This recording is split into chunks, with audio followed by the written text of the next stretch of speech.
Is this an adventure or what? We don't need unexplained phenomena. I hope you guys are enjoying this journey we're taking you on. I know you come expecting to hear about big cats, cryptids, UFOs. We will touch on some of that, but I think it's worth sharing some of this for you, don't you? There's only 2 living souls up here today. Because I can see it in my mind, I can see it in my head what I saw, but I can't describe. Our eyes was closed, like a brightish light in my face, and I just felt paralysed. Someone said there's something out there, so we had a look. It looked like a walnut. That's the only way I can describe it. It was like it had loads of tiny little windows all over it, and it had lights in those windows, but not a light that illuminates. Anyway, we were ushered into this lounge. This fella came in and said, whatever you saw was a weather effect. And everything is deathly silent. There's no sea, there's no wind, there's no night noise, because, you know, there's foxes all over here. There's nothing. Hello everybody, welcome to Truth Proof on a Sunday and a Father's Day. Hope you've all had a great day. I hope you dads out there have anyway, and mums. So yeah, we've got a great live stream planned for you today because, as you know, we've advertised it well in week that we're talking to Jim Penniston, and what he's got to share with us, it's mind-blowing. It's still mind-blowing over 40 years later, so I'm really looking forward to that. But just get a few things out of the way before we bring Jim in. First one is, happy birthday, Mia girl. There you go. That's for Friday. Happy birthday. Great supporter of Truth Proof. So really looking forward to speaking with Ian, and he'll tell us what he's bought you for your birthday. What else? Thanks for the gifts. Somebody's brought me some drunken aliens they sent me there. I don't know what you're trying to say, so thank you very much for sending me that. And somebody, and I don't know who, sent me some kind of nature spirit, which is there. Appreciated whoever it was, because it just came through post, and thank you. Let's just have a quick name shout out before we bring our guest on. So we've got Jessica in. Hi, Dad. So that's my daughter, obviously. Hi, Jess. Richard Mason, Ginge, Mark David, Gemma Sinclair, doing moderating. Good to see you, Gemma. That's her other daughter. Stargazer. Let's have a look. Mag Sue. We've got nearly 200 people in here already. So, Jackie, good to see you guys. Sam Watson, great for support. And let's have some brilliant questions for Jim. We keep it all nice tone because, as I said before, what this fella's got to share with us is just absolutely mind-blowing. It's one of the greatest UFO events, cases, experiences that you're ever going to hear. And we're fortunate that Jim's going to share it with us. So I'll just say a few words about Jim. So as we're going to go, today I'm joined by Jim Penniston, who I've just spoken about, former US Air Force security police officer and one of the key witnesses to the famous Rendlesham Forest incident of December 1980. Jim has spoken extensively about his close encounter with an unidentified craft in the forest, including his claim that he touched the object and received what has now become known as the Penniston Code. And now, more than 4 decades later, the Rendlesham case still remains. It really does, guys, one of the most intriguing and debated UFO cases in history. They'll be doing it long after I've gone, I would think. So let's bring Jim in. Excellent. Hello, Jim. Good to see you. Hello. How are you doing? I'm good, thank you. And thank you for agreeing to come on what is Father's Day, because I know it's a busy day for you. Yes. Share an hour or so with us. 2 hours if you want, but you know, we're guided by you.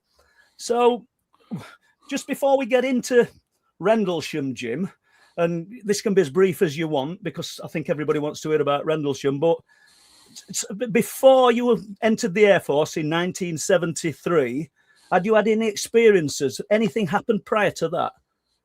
No, nothing prior to that. I tell you what, Paul, before we get going, we haven't talked, I think since 2011? Yeah, that's right, yeah. It's been a while.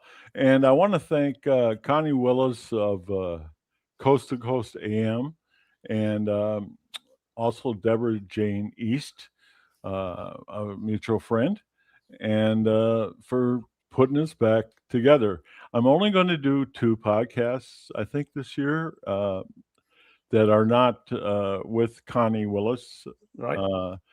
And it's you and Gary Anderson in the States. And I picked them very carefully because I want someone that's fair and, you know, we'll listen to everything, and you don't have to. Some of the rules we had is do not. I don't have any idea what your questions are or who's going to call in. I'll answer anything I can. Um, Sometimes, though, well, usually it's I either know the answer, don't know the answer. I wish I knew the answer. That's usually going to be one of those three. That's going to come out like that. But I have not had no occurrences before that. That So I before know of. 23. No, that's good. Yeah. And no doubt, I know you will have been asked that, and I bet you there's not many questions in time between 1980 and now. What was it? 26th of December, Jim, weren't it? Yes, sir. That's right. 26th of December. So Boxing Day, 26th of December, Jim, and providing you're good to go with it. Because I can see questions here, Jim, and they're sort of in front of where we're going to start. So I am hanging fire here because they're asking about when you touched the craft already, but we can get to that. So just tell us about the events of the 26th of December. Just walk us into it nice and steady. Okay. Well, we were working a Christmas schedule. Security was. I made a 4-second decision that probably changed my life. It's when my shift commander came to me and says, "Okay, Jim, do you want to work Christmas schedule or do you want to work a New Year's schedule?" And I says, "Oh, I'll work Christmas schedule, And I only took like 4 seconds to make that decision, Yeah. but it changed my life.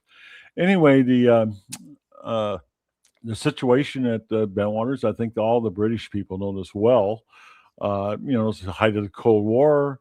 We had twin bases. They're geographically separated by 3 miles, about 60 miles northeast of London. And we also had the largest tactical fighter wing in the United States Air Force at the time. Okay. So it was a huge operation. We had 4 forward operating locations in Germany, which were classified at the time, no longer. And, during the war, we'd send our A-10s there. We'd fight the Warsaw Pact, and we'd try to stop those 5,000 tanks that were going to come across in this theoretical war. Also, on top of that, more real was the terrorist threat assessment. Terrorism was different then. I mean, the groups were different. We had the RIA, the provisional. We had the Black September. We had Baader-Meinhof. We had, Right. Yeah. I mean, just tons of them. So the Red Brigade, I can go through all of them. It's a different world back then, Jim, wasn't it? Just a different world. And then we had some legitimate British people that would actually do airplane spotting numbers, and they'd come around the base, and they would look at them. I guess they kept track of them. But unfortunately, since we were so close to Felixstowe, and by the way, Felixstowe was probably 10, 15 miles away. It's a port, and we had a lot of Russian trawlers and stuff like that coming in there. So we did have Russian sailors. So there was a threat there, and we always took even though it was harmless, the British citizens were, doing that. We had to go check them out to make sure that they belonged there. And so it was the height of the Cold War, like I said. We had approximately, with military and civilian dependent, probably 10,000 people at those 2 bases. So it was a pretty large number. You want me to go into the briefly? I mean, very briefly. Jim, you just go at your pace. This is your live stream, Jim. Seriously, all we're going to do is field questions. We treat you with as much respect as we can. I'm really pleased to be Okay. Well, the nice thing is, since I was the Woodbridge flight chief that night, I had my guardman over at Bentwaters. I think we had 14 posts. The number was probably classified at the time, working in Woodbridge on a Christmas schedule. So we were thin, and I passed on all the pertinent information to them, the pass-ons, the terrorist threat, our code words for the night, all kinds of things like that. And so anyway, we did our guard mount. We took a metro. That's how we went over to the Woodbridge base. Got to the East Gate. They'd let us in. We get our vehicles, do the changeover, And I was Sergeant McCulley, who was on Security 6, two-man team, primary security response team. He started doing his getting ready for do his chow relief right away.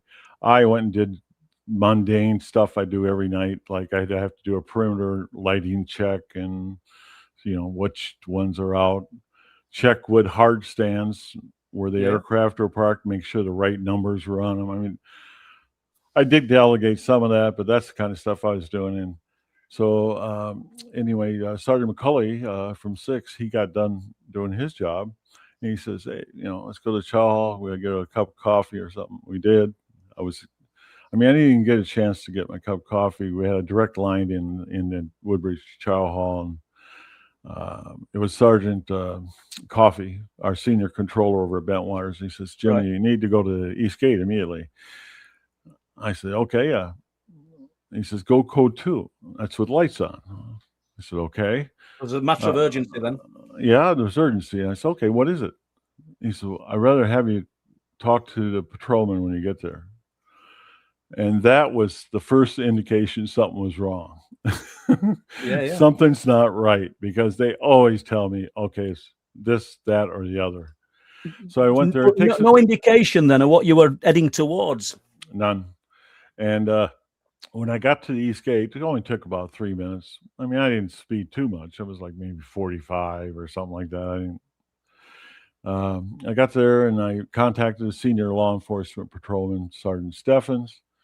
And I said, okay, his first name's Bud. I know that's hard to believe with Americans, but his name was Bud. And I said, okay, but what's going on? And he says, he's just pointed over to the Rendlesham Forest area. And I seen a bright lights, multiple colors. I seen a dome of white light over the forest canopy. And I go, first thing I thought of is, okay, it's aircraft downing. And obviously the lights coming up out of the forest. Yeah, they were on top of the canopy. You could see you could see like a dome over it, a dull whitish light. And so it was normal with an aircraft crash. So I go to the direct line. I get at law enforcement desk. They're no longer in the picture. We had a thing called chopping, change of operational command and control. I mean, up until the point I arrived, Sergeant Steffens was in charge, law enforcement. But once I got there, it was the security. And so law enforcement desks automatically just put everything through to the central security control, security guys. And that's manned by about 4 people over there: Sergeant Coffey, Sergeant Dillard, Sergeant, I can't think of his name now, Chandler. He was the flight chief at Bentwaters, and technically my boss too. And then, of course, Lieutenant Baran was there, our shift commander. And so all this happens in about simultaneously. I'm talking about, I got a possible aircraft downing. They automatically are checking radar, Eastern radar, Broadsea, London. They're checking all that out. And there's nobody advising you then, Jim, saying, no, it's not a potential aircraft down? Not that point. No. First to respond off base at the time, we had a standard status of forces agreement that you cannot go off base weapons or anything like that, respond without, it's got to be a bona fide emergency. It's got to be an emergency. And so anyway, during this course, about 3 minutes, it was confirmed that there was a triangulated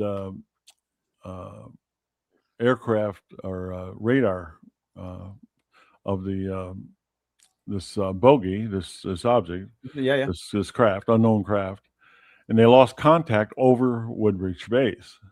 So automatically we have an emergency. Confirmed it for you in your mind.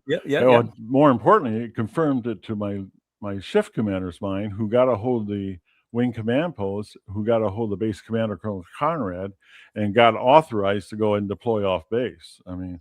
That we had an emergency situation.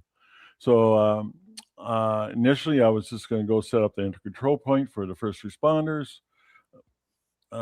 if it's a crash, there's probably no one alive anyway. Okay, Yeah, that's just the way it is. The forest was just too thick, and the set up the entry control point so I get first responders in there. So I take Airman Kabanzak and Airman Burrows out. Kabanzak's security though. He had a radio. I had a handheld radio, and of course I had the vehicle radio.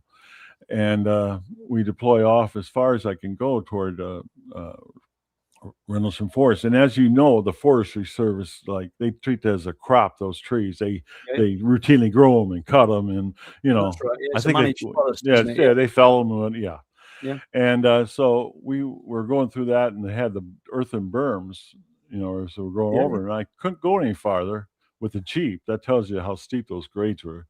And so I stopped, and that's where I set up the entry control point, because fire trucks could only go to that point. That's as far as they could go.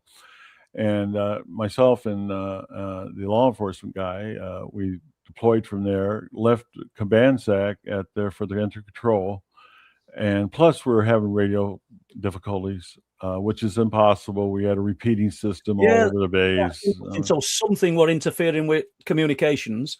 Yeah, which was just odd. It was odd too. I mean, there's a lot of odd things that were going on. Absolutely. That didn't make sense, And so as I, deployed, I got within maybe, 5 feet of the forest. And that's when I could feel physical effects started with static electricity, such as, on your face, hair. Yeah. And did you? Have I read somewhere that it felt like you were walking in slow motion? That happened. That happened as I entered the forest. Excuse me. No, it's fine. I want to say I'm ahead of myself here, Jim, and That's okay. That's okay. At what point did you realize it wasn't a conventional aircraft? When I got within, I had Burroughs about 25 feet to the right. I had Kabanzak about 50 feet behind me. That's how close we were, way the forest was cut at that time. Yeah. And as I entered the forest, that's when behind this berm, this earthen berm, I could see like bright lights, different colors coming off of it. And I said, there was no smell of fuel, there was no smell of smoke, there was no, nothing like that. And all of a sudden, as I walked toward it, I couldn't hear nothing. It was just quiet, complete absence of sound. I mean, and the forest floor had, debris on it. Yeah. Did you speak to the two colleagues that you were in? Oh, no, they were 25. I told them to stand, 10-5, stand by, stay in place, stay in place. And of course, Kabanzak, he had a job. He was going to relay communications, which I knew he would, but I still did my regular security checks and all this other stuff, even though I wasn't receiving. I could receive Kabanzak though, to a point. But as I come up over the earthen berm, there was a giant flash, and so I hit the ground because instinctively I thought it was an explosion, but there was nothing there. It was just a light exploded. So I got up and I go over the berm, and then this dissipation of this white dull light starts going down, and all of a sudden I start seeing a triangular craft in there. So it's imploded. The light kind of imploded into it. It was like it was slowly being dimmed. Okay, turned off. And I kind of know I even know answer to what I'm asking, but I know some of our listeners might not. So when you experience the giant flash, is there any noise? No, none. No. Okay. None, and that was very peculiar. And so anyway, I got toward the craft. It was dissipating the light, and I got toward the craft. I call it the sphere of influence, this bubble that's around it, this area around it, the immediate area, because it was like I could look out and I see the law enforcement guy just standing there like frozen. I see the same thing with Kabanzak over the under control point. I don't know what the hell, but maybe they're scared. Maybe they're scared and they're frozen. I don't know. But that wasn't the problem. The problem was in front of me. And as I seen it dissipate down, there's a craft, triangular craft, unknown origin, no doubt, to me. I've never seen nothing like this before. Well, Jim, you've sent me a picture. Am I allowed to show it? Absolutely. That It's took your picture. down. That was before 3D and all this other stuff. You know, the 3D stuff printing. And it took me and two other experts. I can't think of the one guy's name, but my key person on that was Darren DuBois. And they actually worked so hard to get. We tweaked it on the computer, tweaked it, and he finally got it done. And him and his dad actually made that out of fiberglass. I'll just put this up. It's 100% scaled, and well, if this is the one, yeah. Is this what? Yeah. Yeah, that's it. That you wouldn't think that'd take a lot, but we had to get the size right, we had to get the dimensions right, we had to get everything right. Right. It looked like that one. And as regards dimensions, then what we're looking at 10, 12 feet or bigger. Well, I pasted it off out there. It was, you know, I don't have measuring devices in with me. So, you know, I'm 6'2", so I have a gait of probably 3 feet when I walk. And so I said about 9 feet wide. It was, it was hard to tell. It was because of the berms, but I'd say it was 6.5 feet high. I couldn't really tell that way because of the way it was sitting on, you know, above the berms. Yeah. And then the other thing, you know, I look at, you know, I had my camera. I took all these pictures. I spent that. That's when we had film. It was a Canon 81 camera. We carried them for taking pictures of those people taking tail numbers off the planes. Okay. Or, you know, anything suspicious. Black and white, 400 ASI film, but you only get like 36, so it didn't take me long to go through that. And I did that all the way up, you know, taking pictures, but I had them spent. So all I had is the my notebook, and I thought it was expendable because this looks bad. It's no longer an aircraft crash, so I initiate a helping hand situation, which is a unclassified telephonic up-channel report saying there's a possible hostile threat here because I don't know what it is.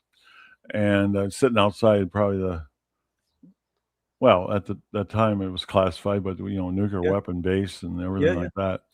We're not talking about the 5 squadrons of A-10s and all this other stuff. And so I initiated a helping hand. And later on, I find out that they received a helping hand report. I mean, they initiated it. Right. Okay. And that goes, you know, like from the wing commands post to 3rd Air Force, from 3rd Air Force to Ramstein headquarters, you know. Then it goes to the Pentagon if it's even worse. So I know that I'm stopping you mid-sentence here, but I'm just trying to. The feeling of awe that you must have felt. Did you know then that you're potentially looking at something otherworldly, or are you thinking some kind of man-made tech that's just not ours?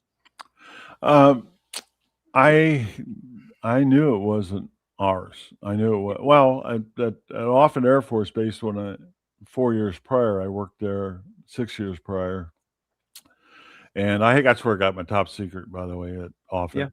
And we guarded the SAC command post, 36 generals, heads of states, congressmen, presidents, blah, blah, blah, blah, blah, blah, you know, that kind of stuff.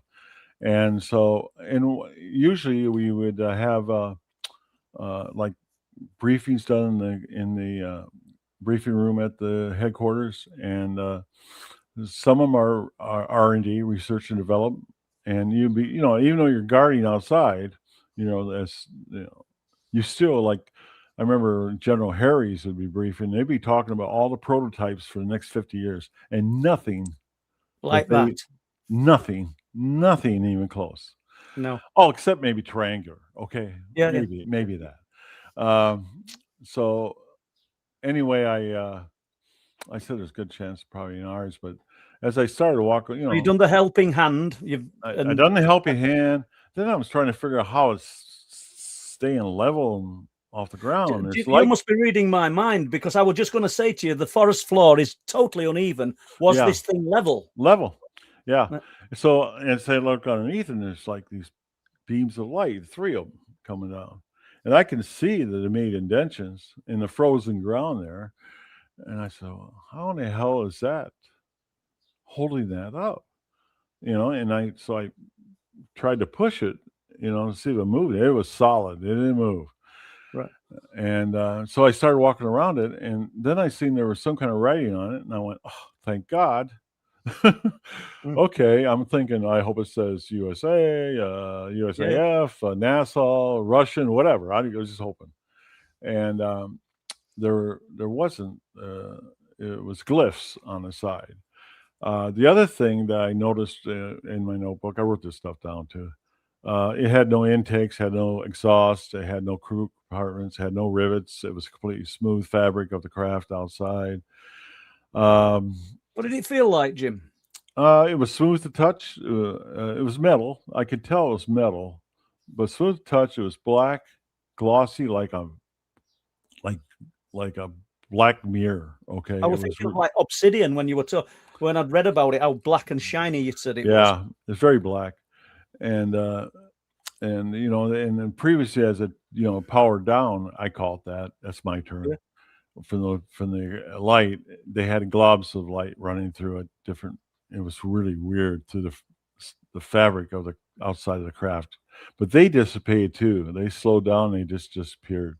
Then I conducted the investigation. But as I seen those glyphs, I was touching the craft, which was so smooth. And when I got to the first glyph, it was like touching sandpaper, from smooth glass to sandpaper. And were they indented, or were they just? Well, my guess is it's etched. It's what Yeah. it felt like, etching. So I was fascinated by that. Wrote them down, measured them. I didn't have nothing to measure, like I said. So I stretched my arms out. You can't see my arms, but I said, okay, it's about 5-6 feet. That's what they take up. And they're about 5 or 6 inches high, based on my hand. I was just guessing. And then there was the 5 glyphs, but there was like the main glyph was on top, and it was a circular one with a triangle in it with a little bitty circle up there and a little circle there and a little circle there. It stood out and was larger than the other ones. Yeah. But anyway, I continued to walk around. I got around the craft, and I was just sort of fascinated by it.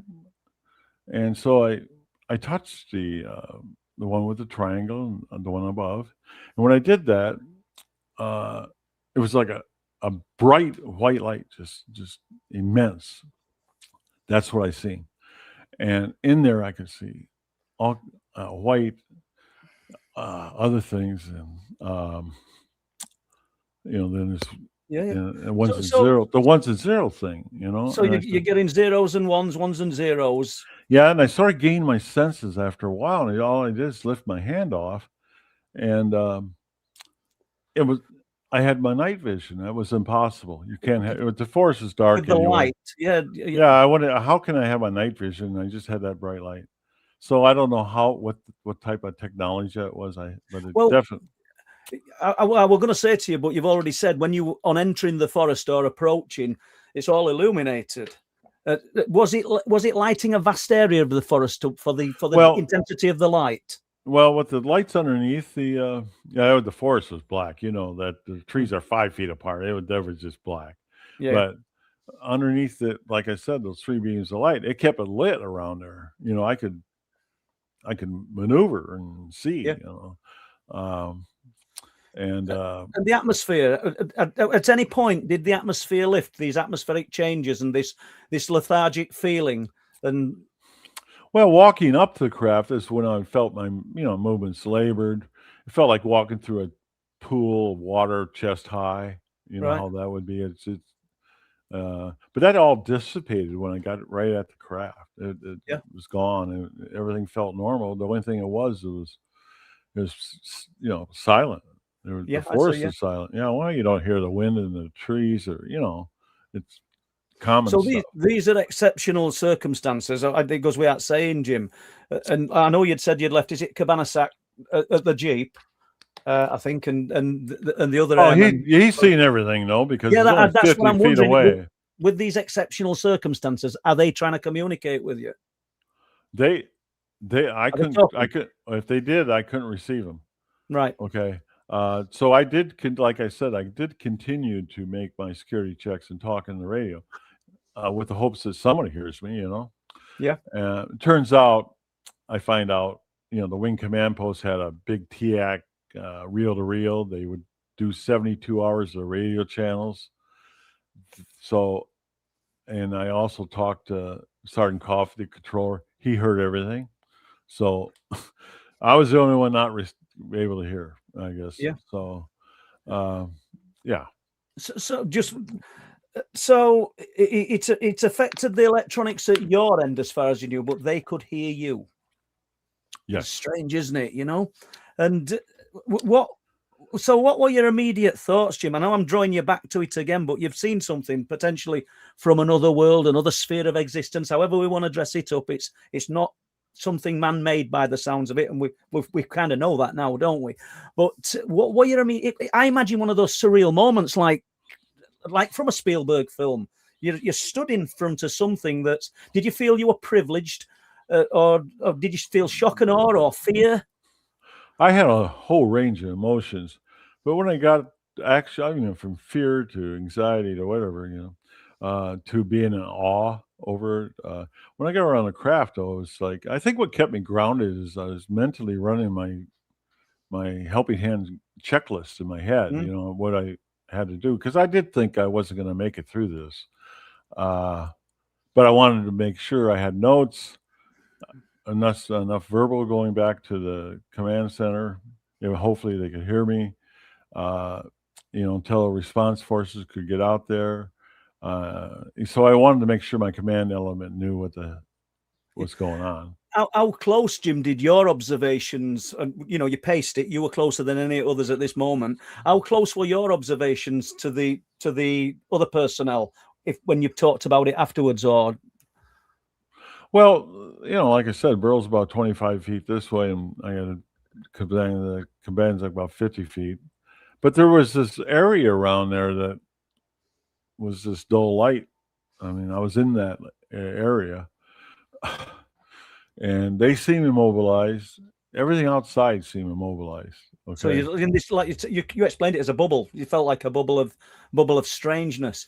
I'm going to put this question up, Jim, and we're probably in advance of a selfie, but if I don't, I'm going to scroll through and I'll miss it.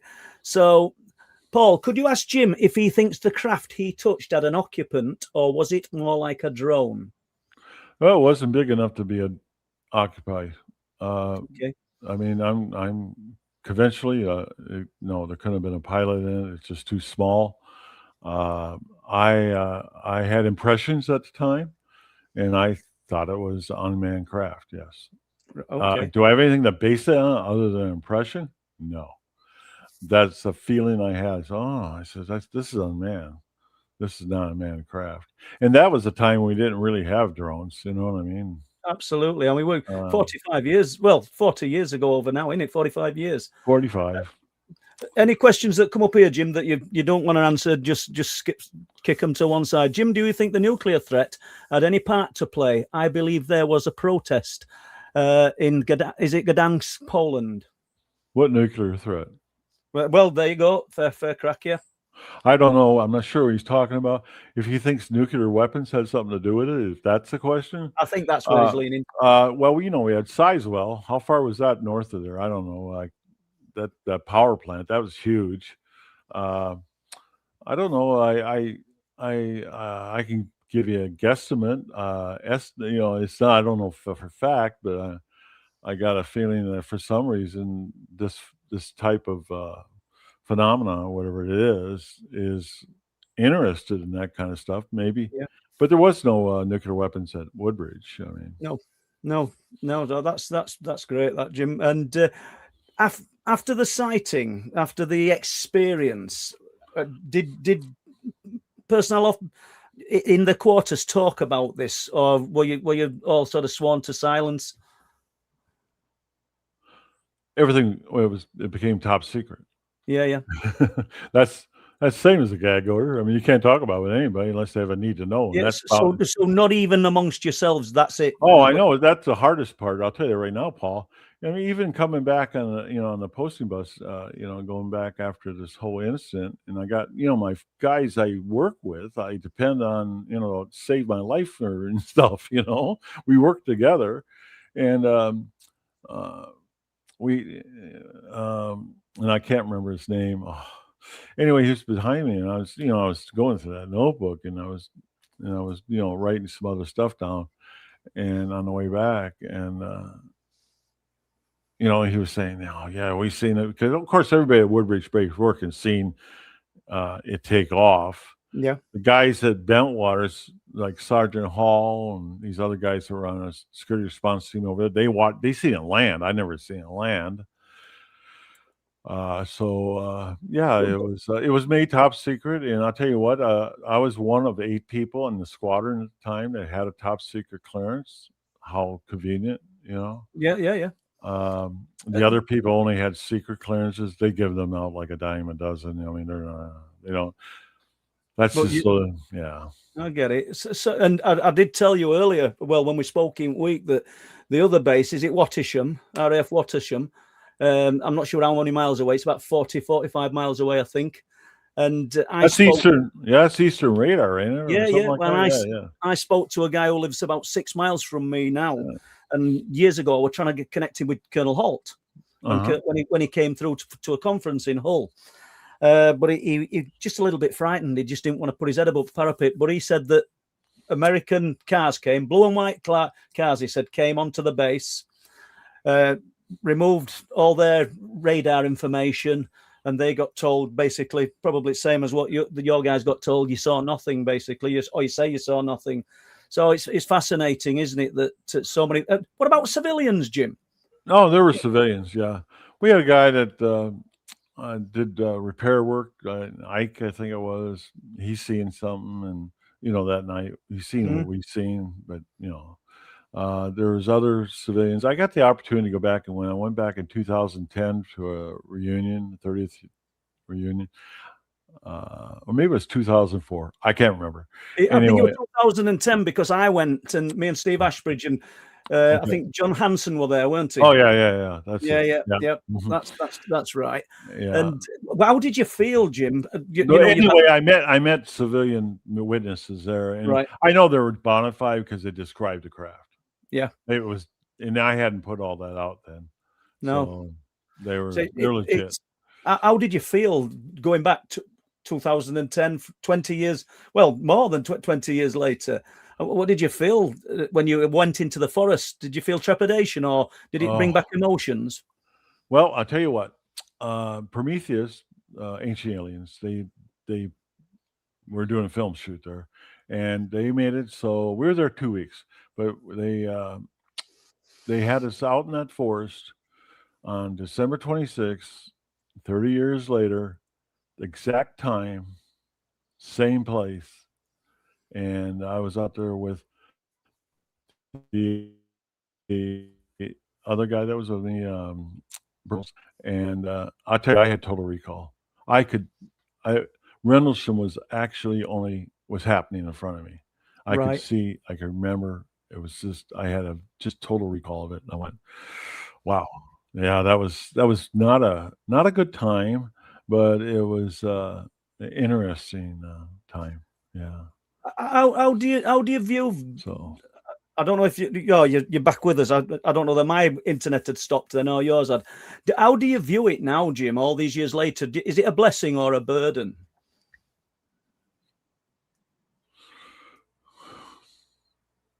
For me, I think it's a burden. Yeah. But I think that what happened at Rendlesham is the pinnacle case for any documented UFO case. It's more witnesses, mass sighting, evidence, physical. You don't usually get that. You actually had contact. You actually had me at the craft. I mean, the ground. It was on the craft. It was on the ground 45 minutes. Then it came like a day later with the investigation team that was out there, and Sergeant Neville's, and Lieutenant England and Colonel Hall, Master Sergeant Ball. Those guys went out. I wasn't there, but No. I'm giving you secondhand information from Sergeant Nevels, who was. He's the one that was directed to go out there the morning after by Colonel Conrad to investigate it with Lieutenant England. They were out there all day investigating that.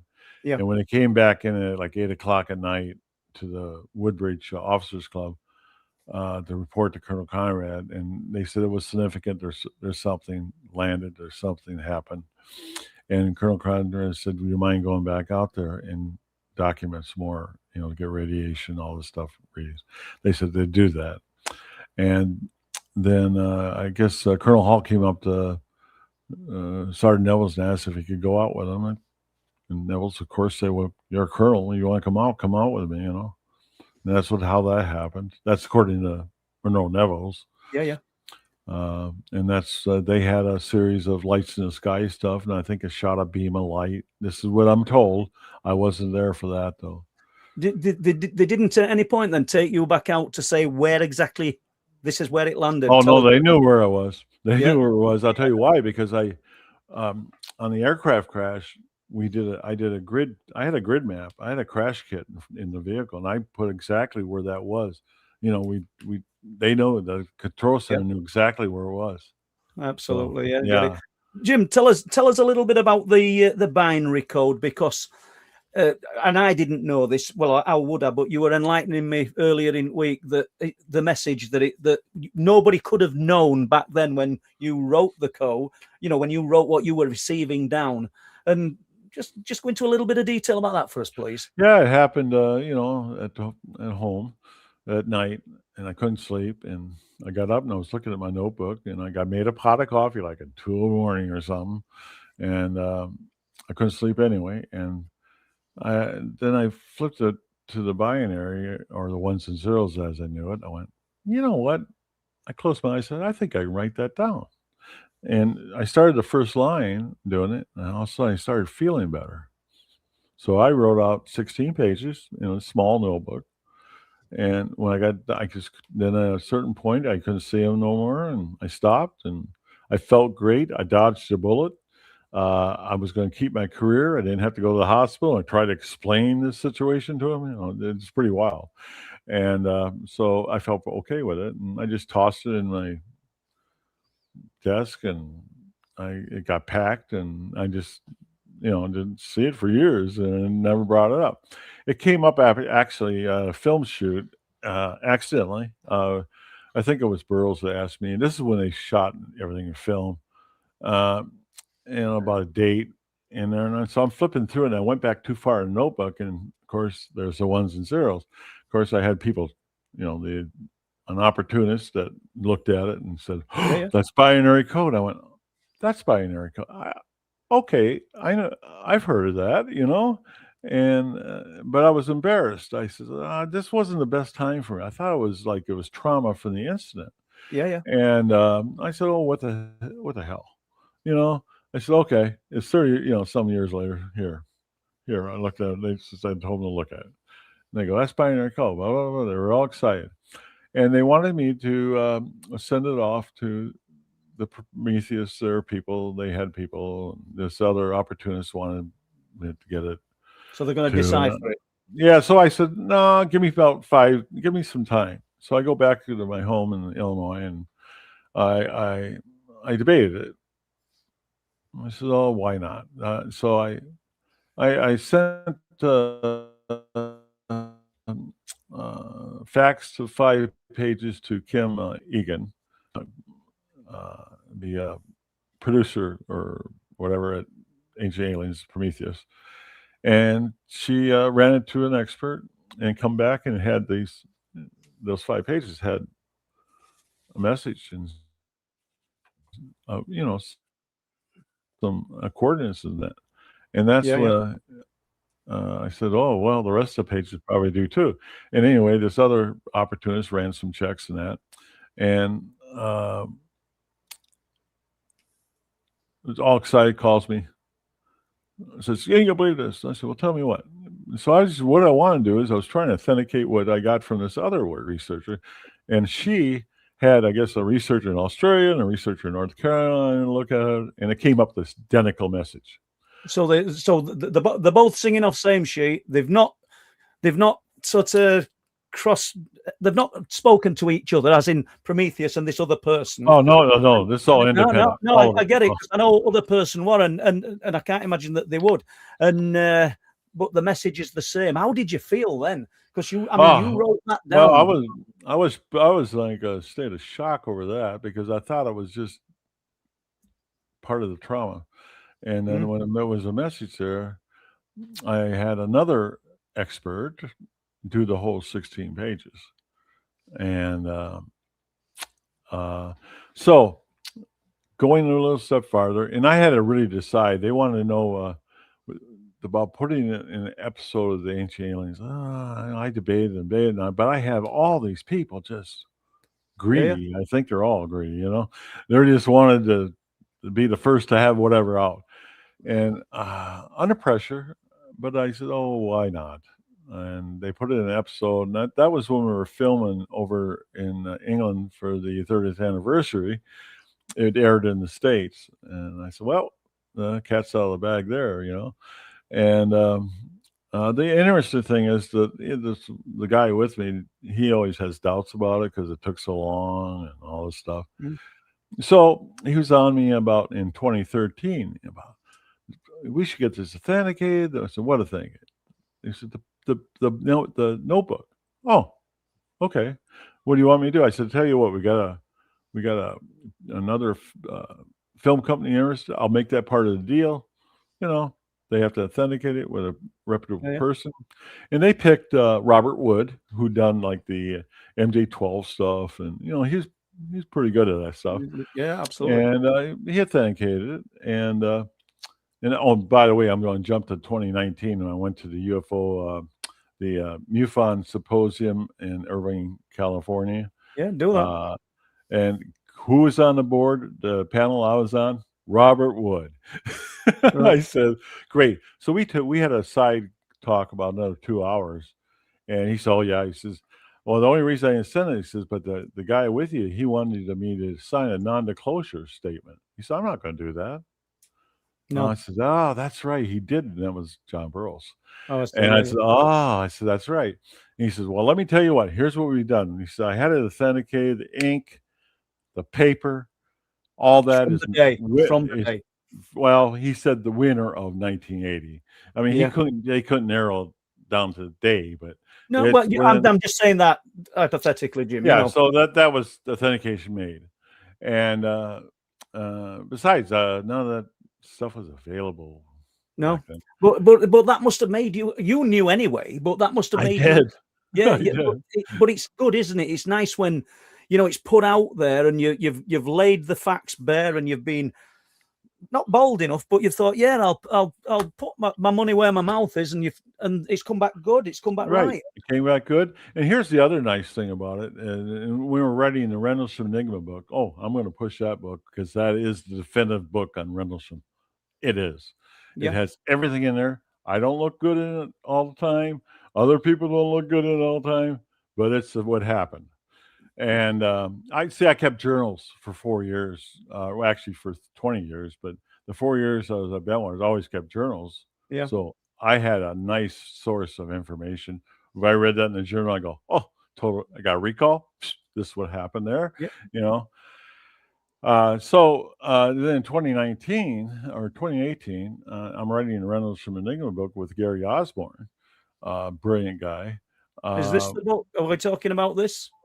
That is the definitive book on Rendlesham Forest. It's available on Amazon, whether you want to listen to it or whether you want to get an ebook or you want to. It's a big book. I tell you what, the audio book takes 41 hours. Wow. Okay.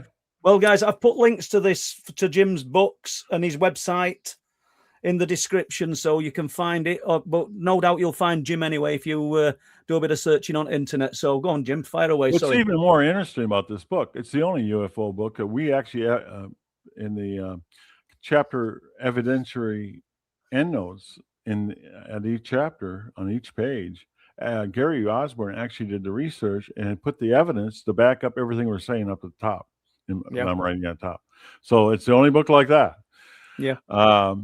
And matter of fact, he's got a second book, Timeless Inception or Conception, that's coming out sometime in the next couple. That's only about the binary code, the code within the code. There's a code within a code. Anyway, going back to 2019, we found out the technology to find this code within the code didn't exist till 2019. There's just no way anybody on Earth. Matter of fact, the chances are one. They found the fine structured content in it. I was looking for it. I wrote it down, but I can't see it, so I didn't want to try and say it. Yeah, no, the fine structured contents in it.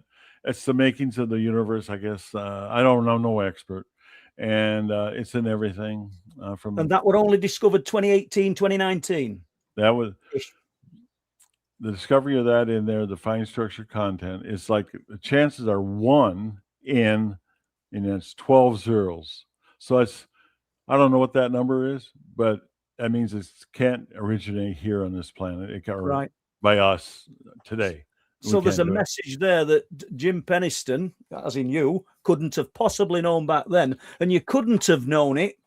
You couldn't have known any of this, and nobody knew how to decipher it until 2019. I think that vindicates anything that anybody says, Jim, to be honest. Well, like, you know, Gary and Manu, you're not bothered because you're telling truth. But do you know Gary and Manu, they were saying that, you know, when they started doing the code within the code research, they says, well, nobody could do this here. Nobody has the ability of making this, the coordinates and all that, because it has to do with the code within the code. And I'll let Gary define this in his next book. He will. I've read some of it. The code within the code it was only with the tectonics, the planet, and all of a sudden the 23.4 something degrees and all that stuff, and the platonics are all from that date, December 26, 1980. It will not work on anything else. It's got to be that date only. It has something to do with the recession. I don't even really understand the every 25,000 year. This is beyond my pay grade. I don't understand it either. But to hold that message, Jim, I mean, I know we're only surmising, but you touched it and you received that code. But if you would not have touched it, that message would have just gone into the ether. Or do you think it was sent there in order to impart that message? Or do you think what you did was pure chance? I used to think it was chance, but not anymore. No. I had no. It's not. I don't think it's chance. I think that they can manipulate this entity, this intelligence can manipulate time, space. So for, you know, maybe in future back and forward. Yeah, maybe Rendlesham was, you know, 5 minutes ago to them. I don't know. You know what I mean? Who knows? Yeah, I get it. Just one more. There's a question we've answered most of this. Hit me some tough questions. All right, give me the. Well, this is not a tough question, is it? Because we've done it, but they want to know: did the craft feel warm or cold, or was it static? You didn't receive any static. No, there was no static. It was warm to touch. See, the air temperature, going back with historical data, it was like, I think it was 30. I can't give you a centigrade. It's 31 degrees, something like it was just below freezing. And the temperature, I would guesstimate, when I touched it, I would say it was probably 50, 55 degrees. So it was warmer to touch. Yeah. But after Sergeant Monroe Neville's investigation and the other team, and then of course the Ministry of Defense too. Eventually, it was like, I don't know, 6-8 times higher, the radiation levels, and I think it might have been caused warmth by radiation. That's what they told me, and I agree with them. And did you suffer any physical effects? Initially, I was. I wasn't myself. And what about psychologically? Well, you know, how did it affect you moving on in your career after that? Well, I was fine with it, except it's pretty hard to be going to an air base or something like even in Germany or where you're Italy or wherever you're at, and you have idle time and people are starting to say, "Where were you stationed? Oh, I was in England. And I had 2 tours there. One in Elkenbury and one at Bentwaters." And they said, "Hey, you know anything about that UFO case?" I go, "No." Right. Top secret. And That used to drive me crazy. And then it's in all this stuff's in the books. Yeah. But it's even like I had gotten in 87 or 88. They were going to put Unsolved Mysteries, this show on, and I guess Burroughs was out and Halt was out. And I said, they mentioned my name in there. I said, what the hell? That's my sister called me from the States that aired. I said, I don't want this. I don't want that on OSI. I said, I don't want that out on the AFN, So they said, okay, well, they said, can you tell me more about it? I said, I can't. I says, but I don't know who they checked with. I have no idea. But it was supposed to be on a Wednesday, the show or something, 8:00. And at 8:00 on that Wednesday, AFN, Armed Forces Network, went off the air for an hour. I see. And so they never put it on. So they did help me. I also had a right after, when they replaced the squadron commander, the Major Ziegler, with a colonel, they replaced him from the Pentagon, because the colonel came from the Pentagon. You're doing it again. This was going to be my question. Were there any changes in the chain of command after the event? Yeah. So when Colonel Highbush got there, he calls me up there like a day after. I got promoted to security police plans and programs. I wrote all the defense plans for those bases, and that's why I know so much about it. But I wrote most of them. And when he got there a day later, he got there and he wanted to talk to me. My boss comes in on plans, and I said, okay. So I grab a couple of top secret plans and war plans, stuff like that. And I go up to his office, and it's in the book, indeed, though. But I get up there and I report in and all this stuff. And he goes, oh, no. He puts the books down. He says, I want to talk to you. He shuts the doors. He says, you want a cup of coffee? I went, okay. So he said, oh, I said, this is a little bit odd, So we sit there and we're having our cup of coffee. And he says, I just came from the Pentagon, he says, and I worked at Security Police Intelligence, by the way, which I checked up on like 2 months later. There's no such thing. Okay. But he came from Security Police Intelligence. He said he worked there. And he said, I read your statement, the 4 pages. I went, I was relieved. I said, you read it? He goes, yeah. He says, anything happens, you need to talk to anybody, I'm here for you wherever you're at. So I got 100% support from the Air Force. And it continued throughout the years. Matter of fact, when I was in Germany and other places, I think he got promoted to Chief of Security Police Europe. And I mean, that's a little odd to be enlisted and you get a call saying, he's coming down, he wants to see you. Obviously, you're pleased with the support you received, Jim, but did you ever think that support that you received was solely so that they could keep a tabs on you specifically, and any new developments or anything that you might find out, you're going to report back anyway? Absolutely. Yeah, absolutely. Yeah, I get it. Oh, yeah, they could care less, personally about me. I'm expendable.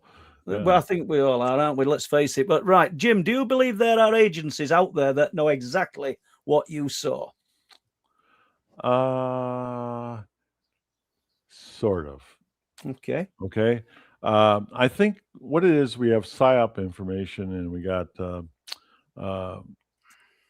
information, unacknowledged special access programs, and that's no top secret. That's his top secret stuff. But what it means is that what it is, they have put that information in a contractor. Okay, so you can't get it through a Freedom of Information Act. A contractor's running it, right? So you run FOIA requests all. You'll never access it. You'll never access it. Members of Congress don't know. Presidents don't know. It's just, you can't find out. So the left hand doesn't always know what the right hand's doing, but there's different contractors out there in agencies and parts of agencies like the CIA and the NSA and the DIA. Those guys and MOD, MI6, those guys. They all got bits and pieces of it, and all they can come up with a big unknown, I'm sure. Yeah. There's no disclosure coming. Okay. Do you know you're doing it again? Because I was going to disclosure. I was going to say, where does Rendlesham fit? And I say this regularly on here. I think we're in the midst of disclosure, as in we're just a drip feed. I don't think we're going to get disclosure like we're looking at these grand press. They can't disclose what they don't know. Excellent. Yeah, I agree. I tell you, if any disclosure is going to come, it has to come from them. This intelligence, this entity. That's where it's got to come from. It's not going to come from anybody here. They don't know. It's just like with the those hearings and that. Yeah. I'm not going to put names out because I'm not going to slander anybody. I ain't slandering. That's my opinion. That's my opinion. These are UFO. I'm using Nick Pope's term here. I love it. UFO opportunists and entertainers. Yeah. These people are trying to make their 15 minutes of fame, or I don't know, they're 2 cents, they're 5 cents. You can't make much money off it. And they're doing that in Washington. They're just bogus people. Yeah. I mean, and especially the Tic Tac thing, that's explainable. That was a test. That's an exercise, by the way. And then it came out, and they were running test aircraft, SRAM missiles or aircraft out of our test facility in Nellis, and all that stuff is just fog. So either the federal government in the United States is just putting out big disinformation, a false flag. Either they're doing it, and I don't think they are, but I think they're not smart enough for that. Even though they try, they always screw it up. They tried it with Roswell, I think, and they kept screwing it up. And finally, I think they came out in like 90 or something like that. They said, "Oh man, it's another project that was airborne," and it just fell apart on them. I don't know why they just should leave stuff alone. If they knew, Jim, if they knew and they were going to disclose it to the populace, which I agree with you, it's not going to happen. They're giving away power. They're giving away. Let's say the technology, if you can master space-time, which I believe these entities have, if you know that technology, you can manipulate time. Can you imagine the value of that for a nation? That'd be incredible. For a man? Mm-hmm. Oh, I mean, yeah. That's why this stuff about crash retrieval is bogus. All of it. All they have to do is just come back 2 minutes before and not have the crash. Yeah. I mean, it's just bogus, the whole thing. It doesn't make no sense at all, based on what I know about it. Yeah. So in between 1980 and now, and it's not as light a question as you might think it is. How often, you're laid in bed at night, how often do you run this scenario through your mind? Well, Rendlesham happened last night for me. Yeah, there you go. Sometimes it's only twice a week. Sometimes it's 3 times a week or 4. It depends. And are you trying to fill gaps in, Jim? Are you still searching in case there's any detail that you've... No, I'm out there. No, I'm out there unseen. No. It's not. It's usually not a great dream. Okay. So, okay, I get it. Let's just throw there's this. There's other things that I'm going to come out with finally because of Connie Willis. I went on one of her creepy hotspots, and this is 45 years later in April. I went on. Yeah. I mean, she was like on me all the time to do this, and it took a long time for me to agree. And I did do it, and I had things happen 45 years later. So you went out with Connie, like you said, she does the creepy hotspots. Yeah, it's up in the Rocky Mountains. Yeah. I'll tell you what, we're going to go in detail about that. That's one of the things why I'm limiting the live feeds and the podcast. Because I'm going to do it with her because she's a fellow experiencer. Yeah. Okay. And are you prepared to tell us a little bit about that? I rather have Connie tell you that. I don't think I want to talk about her experiences. No, I mean your experiences, Jim. Oh, okay. Yeah, yours. I'll get Connie on because I spoke to her. Please do. Yeah. We've had her on once. Please do. Yeah, I'm going to hold back on that, and Okay. because that's why we're holding off on doing the other podcasts and live feeds. So, as much as we're going to get is that there has been another or other experiences after Rendlesham, but 45 years later. Yeah, but it's. I don't want to get into it. I'm pushing your answer. I know. You're really good at this, Paul. No, let's just stop it. We're good. We're good to go. We'll carry on with Rendlesham. It's okay. Oh, give me some questions, Truth. Deborah says to me, he may tell you, he may not, because I don't know. Nobody's told me. But right, let's get this question. Hi, Paul and Jim. The dome of light is very common. Could this just be light shine, or could it be energy? I suppose it could be both, Christopher. Oh, that's a good question. I don't know. No, I don't know. It could have been just like you said. It could have been just. Well, this object it was very glossy craft, but maybe no, it had to emulate for that craft. That it had. Yeah. And it were rock solid when you touched it. There were no movement. There were nothing. None. Nothing. No. Even if you had an automobile out there, say you had a Mini out there, a bit of movement. You get some movement if you pushed on it. It's maybe not much, but you get something. This is solid. I'm just scrolling through. Let's have a look. We've got a question here from Lee. Question. Interview. Right. Question. What is the one question you wish interviewers would ask you, but almost never do? If we knew that, we'd be asking it, Lee. No, but oh God, no, I don't have an answer for it. I tell you what, I don't know how many interviews I've done. I think I got asked a lot of questions. I mean, but Paul does come up with the good stuff. I like. Well, we're trying, but we'll do some of these. Hi, Jim. What do you think of Nick Redfern's suggestion that the Rendlesham Forest incident was a series of top secret experiments using holograms, mind control, and deception? Not true. Excellent. Thank you. Yeah, that's good enough. That's fabrication. I don't know. He's probably he's got book mills. He's probably selling books. I don't know. Yeah. I get it. No. I get it. So let's stay with that then, because I can remember years ago. A hologram. Can you imagine? What do? You can push stuff. A hologram. Do they leave the impressions in the ground? I mean, yeah. I mean, but you can't touch it, Jim, can you? Let's face it. You touched it. Yeah. So I don't know. Well, you know what? These guys that write these books, they never interviewed me. No. And the thing is as well, Jim, jumping away from Rendlesham, 1954, November 1954, an alleged UFO landed at a place called Silfo, about 25 miles away from where I live now. The Silfo Saucer, it was called. It's documented. It's on the internet. And it could have been a hoax. I'm not going to say it wasn't, but this thing was retrieved. I think David Clark's done some work on it as well, Dr. David Clark. But what I'm getting at here, because you just said these guys never interviewed me, loads and loads of people wrote about it right up to present day. I think about 6 or 7 years ago, David Clark was writing about it. But do you know what? The only person to ever go to Silfo and knock on doors and ask about it is me. Yeah. Well, you have boots on the ground guy. That's the way you got to be. Clark, he's never interviewed me either. He talks about the Rendlesham. You don't know.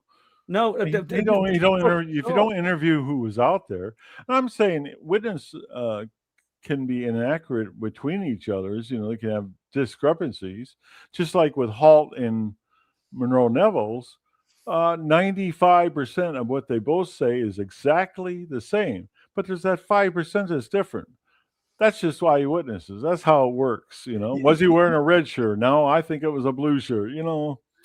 But there's also the fact, Jim, and you'll have obviously looked at other UFO cases over the years. Maybe, I think you will, that you can get multiple witnesses who see different things.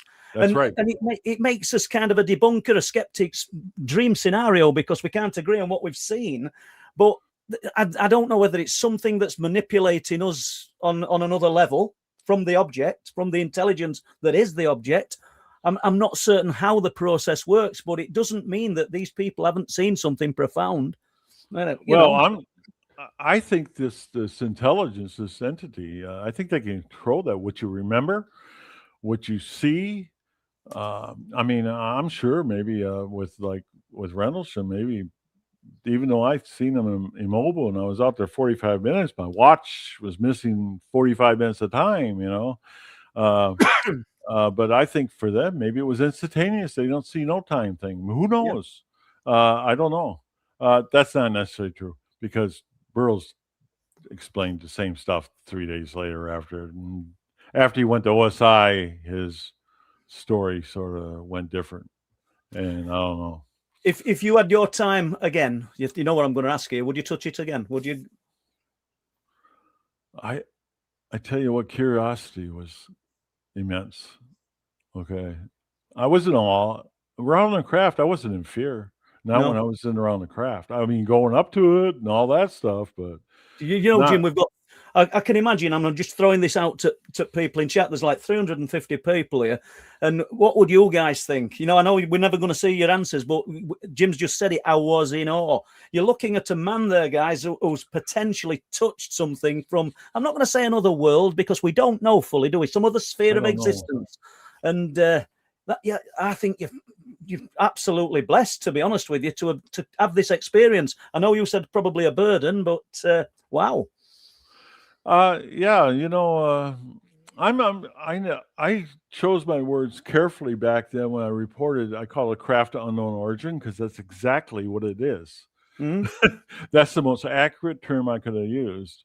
I get irritated when people start saying this is alien, this is extra. How do you know that? How do We you don't know. that? I started asking, how do you know this? I want to know that. How do you know that?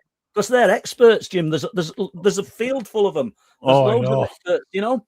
Especially on the internet, they're all experts. I know it's terrible. And I love it coming on the live streams and saying, look, guys, I'm in the same boat as you. I don't know. I'm no expert. And you know, we don't know. We simply don't know. You alluded to it earlier, talking about disclosure and people in high places talking about the UFOs and the footage that they're showing that looks like, quite honestly, it looks absolutely shocking. And thank you. And the fact is that these people don't know any more than anyone else, really, do they? No, they don't. No, you know what? That's what I call it. Like Nick Pope's term is UFO opportunist entertainer. Why are you doing that? You're making it harder for bona fide people to actually. And you know what? I think a lot of people see it. I just don't think they remember stuff. Okay, I think they've messed with the memory. Or there's so many things you're saying here that you're just ahead of me, as I'm going to ask. Because you I don't really mean are. to be. No. I wrote a book about my own experiences called The Night People. I've not got a copy of it here. I've got some of the Truth Proof books, which are you got the cover there. You got the cover. No, I've got the covers of the Truth Proof books, but not The Night People. Okay. And Nick Pope and various other people, Whitley Strieber, have all written things for books, but that's good of them. But anyway, what I'm going to say, the last time that I had any interaction with these beings, which I've got no proof of anybody, you've only got my anecdotal evidence or word, but I've got all my medical records, and I was 1997, and they left 3 holes in my back. But and I've got the pictures of that and the doctor's reports. It doesn't say the aliens did it, by the way, but they were proper holes. You know, we've got a list of doctors' notes, Jim, that say why are these punch holes? We're perplexed by the punch hole lesions that are appearing on this young man's body every 3 to 6 months. I knew what it was, and I didn't talk about it. But what I'm saying, you talked about the memory.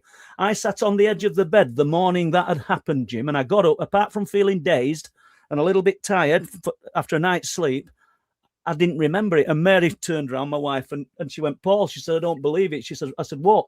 She said, you've got 3 holes in your back. Bang, it come back. The memories, not everything, but I remembered it. I think if Mary hadn't have said that, I would, obviously I'd have had the holes in my back and I'd have found them at some point because they were painless, but I wouldn't have remembered half as much. Wow. I think we're meant to forget, just like you said. Yeah. You know, I didn't know that about you, Paul. Do you believe in the hybridization program? I don't know. I've not really given that loads of thought. I want you to, do me a big favor when you get Connie Willis from Coast to Coast on. Ask her about it.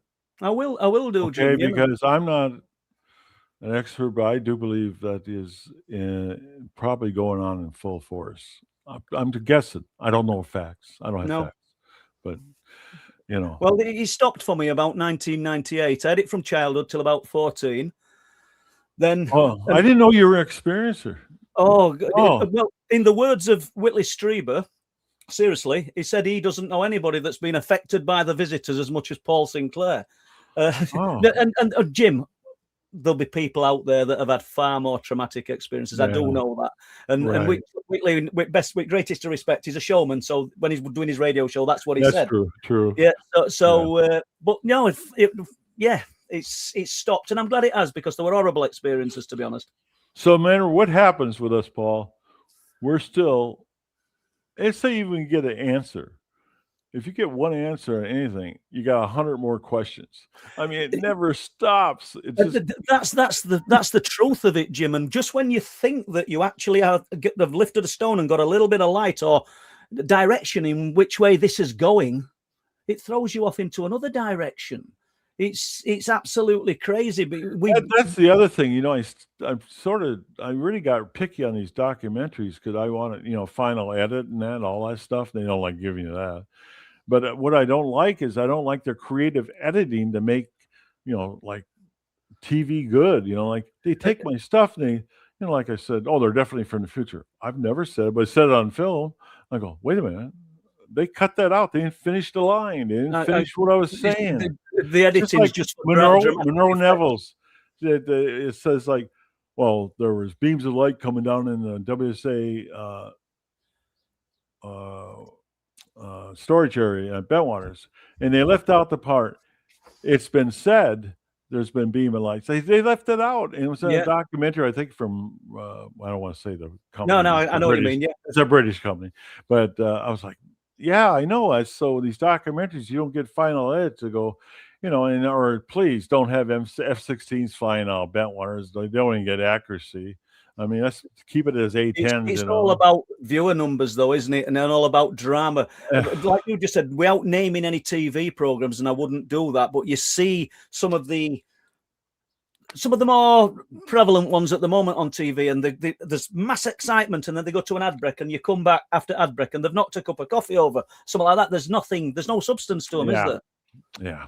So I agree with you, Paul, 100%. Yeah. Right, we've got a question here from Studio. Jim, in your opinion, in light of the initial report of a crashed aircraft or later a perceived hostile threat, why wasn't the RAF involved in either ASR or interception roles? My guess, because they didn't really respond for 2 weeks, is they were asleep. Okay. And unfortunately, I got friends in the MOD. I mean, in the RAF. I mean, retired in that. But they were just. Hey, we took charge of that. I mean, the whole eastern part of Suffolk and Norfolk was, we were the only ones. I don't know. They're lucky that it wasn't an invasion. Seriously, if the U.S. Air Force wasn't there, they would have. I don't know. They were asleep. I don't know what happened. I mean, asleep at the wheel. I don't know. I was pretty disappointed with the MOD. Nick Pope and I have talked about this extensively over a few pints, and it's. He said, "Yeah, they didn't get involved right away. They didn't like a lot of stuff the Air Force was doing to us. The U.S. Air Force, because we didn't have the authority. Well, we had the authority to do it. I mean, but." You can't go. I couldn't, with Official Secrets Acts, I was limited with Nick Pope. He wanted to say everything, but he couldn't.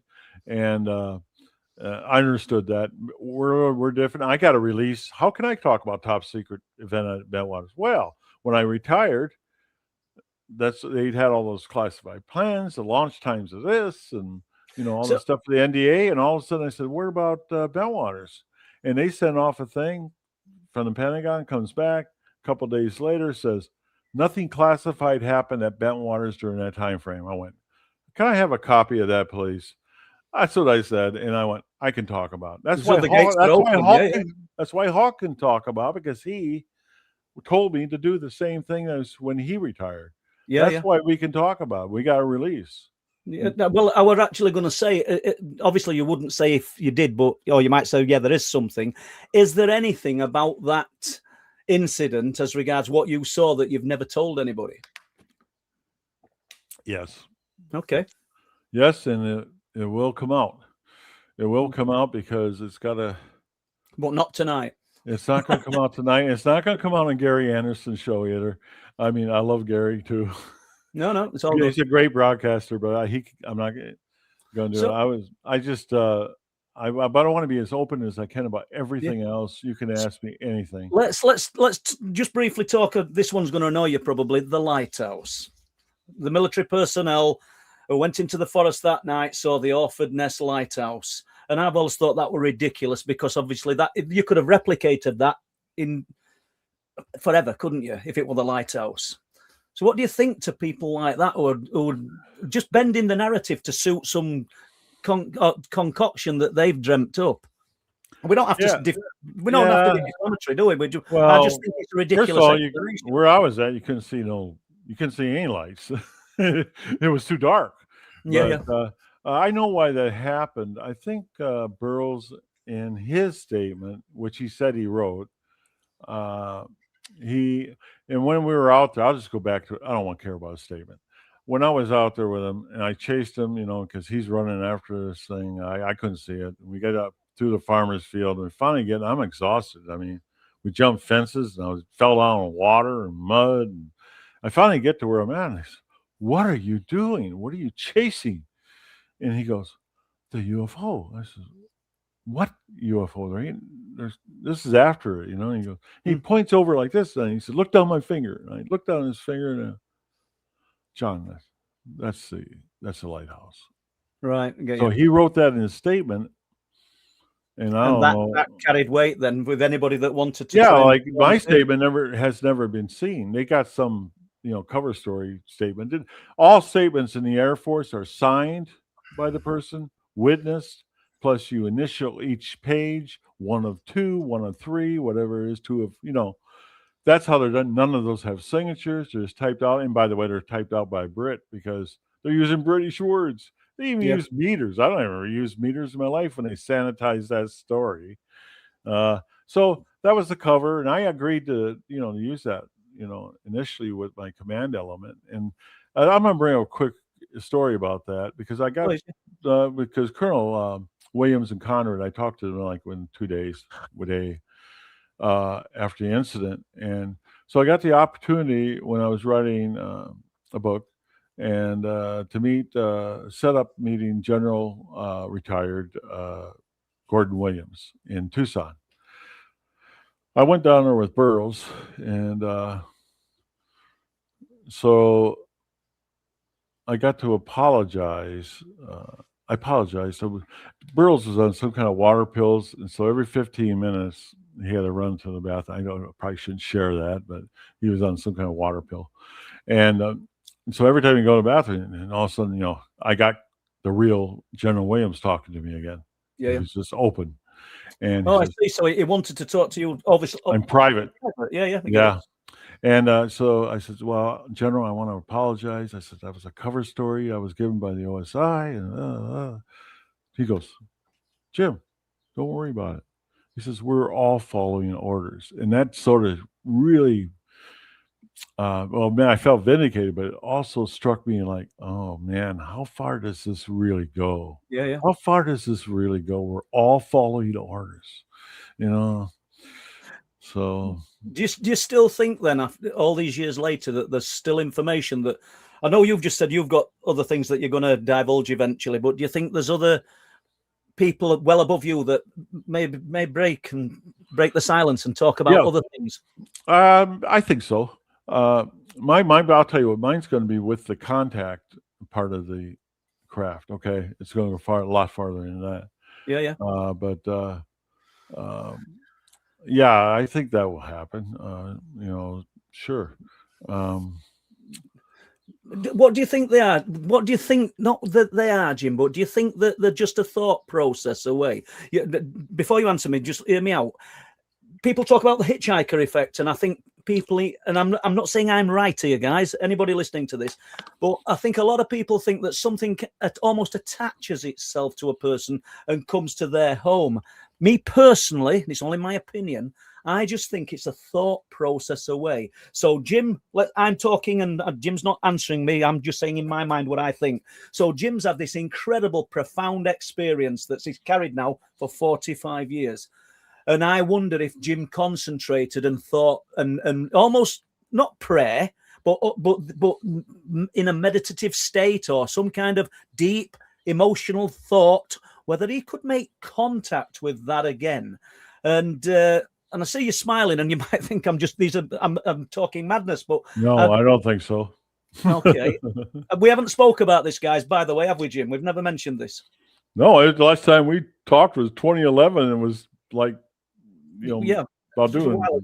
So I may be wrong. I know that people do think that the hitchhiker effect, it attaches itself, but me, I think it's a thought process. I'm not deeply religious, but people claim to connect with their God through the power of prayer, meditative state.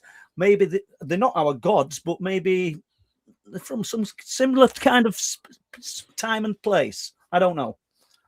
Any of that makes sense, Jim? I don't. Yeah, yeah. You know what? I'll go with that. I'll go with that because, that makes sense to me. I know. Do I have anything to prove it? No. Well, I don't think any of us can. The subtitle of that book is the truth that leaves no proof.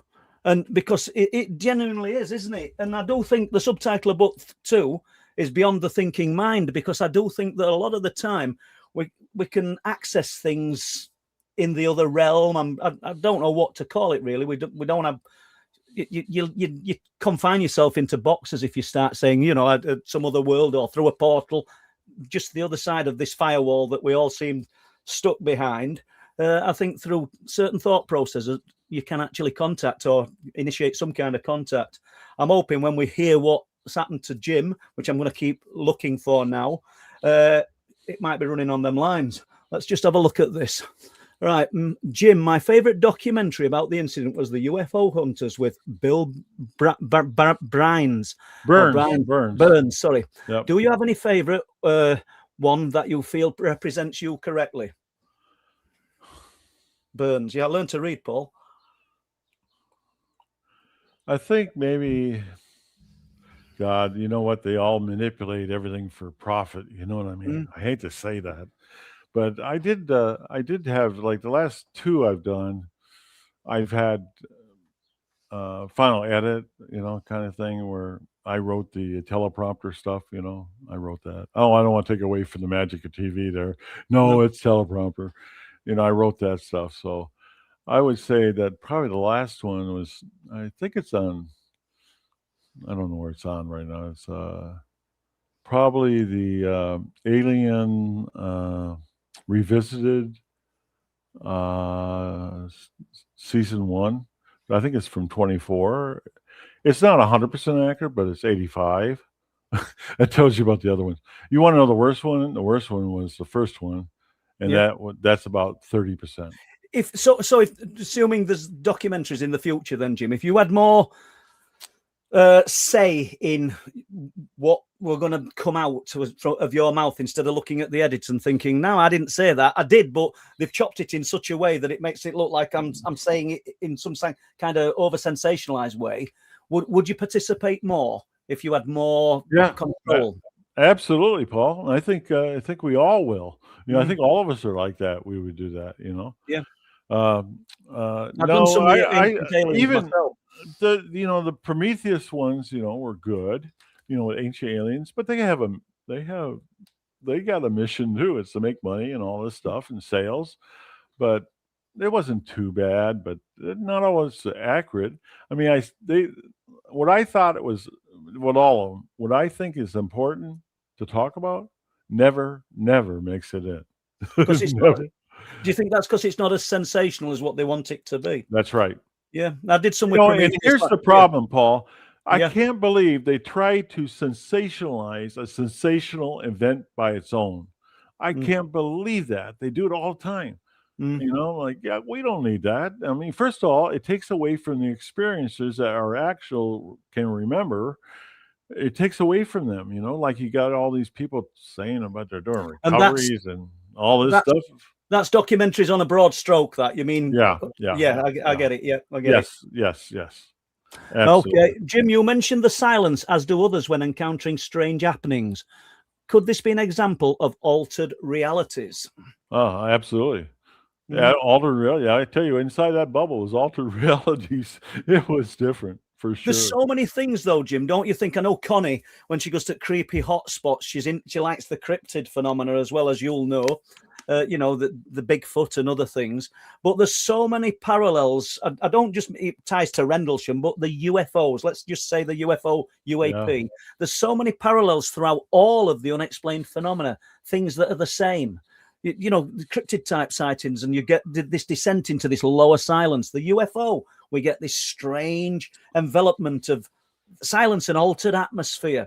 I know you didn't experience the mind speak, but we get the mind speak in an abduction scenario, clairvoyance, what's clairaudience. Even Bigfoot scenarios when the guy lifts his 30-yard six up because he's seen something he can't believe. It allegedly speaks to him in his mind. So they're all operating, in my opinion, using the same type of exotic science. Do you think there's a truth in that? Absolutely. Yeah. Oh, yeah. Does that mean they're from the same place, though? I think that this intelligence, somehow they're all connected, That's my feeling on it.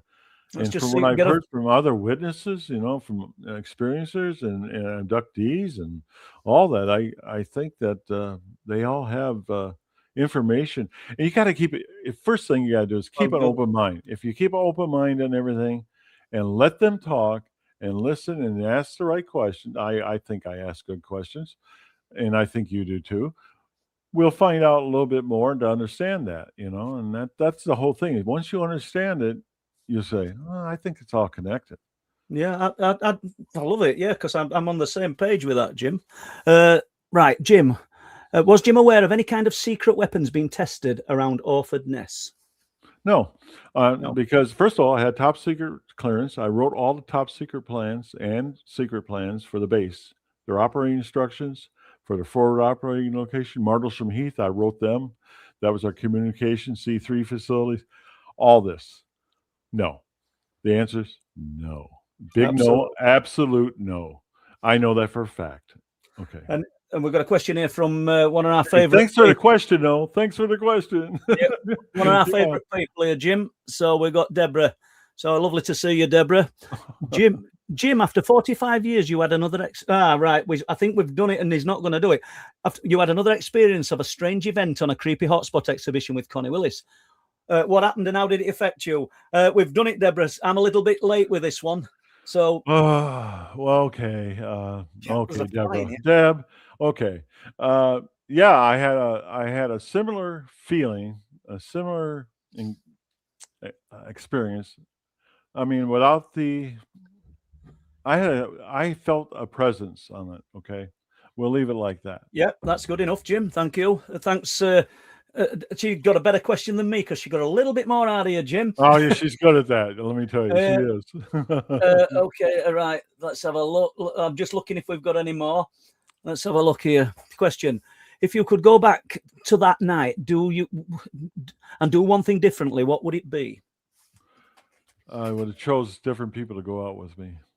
Okay, but I guess you would have never known that, Jim. Better team members. Yeah. So Colonel Hall obviously took the tape recorder in and recorded that event. Do you think this event would have come out without that recording? No, I don't think it would, because the event was actually top secret. I mean, yeah.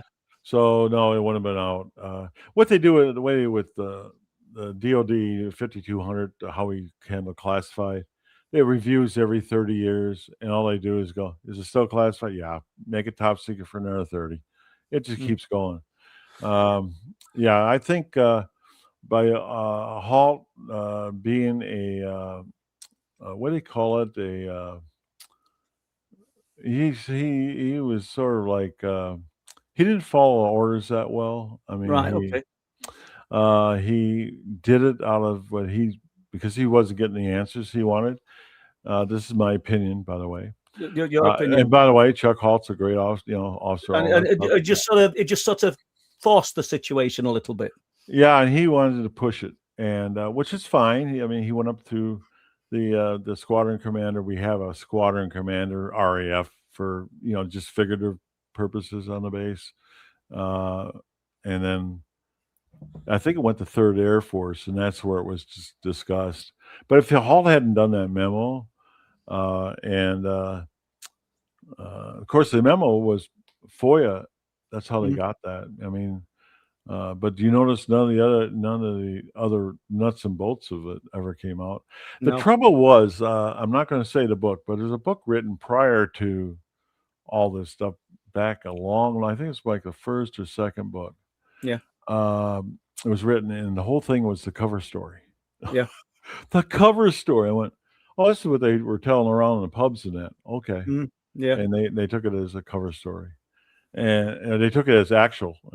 There were beans flying, all kinds of. But but you know what? The Air Force got what they wanted. US, they got everybody looking at stuff that doesn't exist and isn't true. I know you'll not speak for anybody by yourself, Jim, but I just asked the question. So over the years, as you've spoke with Colonel Halt, what did he think, or what did he ever say? What he thought the origins of this craft was? He knows that they're. He said he believes that they're advanced intelligence. He's reserved. He's reserved. I don't know. He might have done. He could have done a conference or something or documentary that I haven't done with him that he might be more explicit. Well, last time he came to UK, I can't remember year. If Chris Evers is in Iran conference, and I spoke at it as well. Yeah. And he literally just went through the events of the night and the events of Rendlesham Forest, so that there were no big revelations. He gave me a big cat sighting, which I was very pleased of. Seriously, he'd seen a big cat where they weren't supposed to be. Yeah. So he'd give me permission to use it in one of the books, which were kind of him. But no extra UFO sightings, should we say?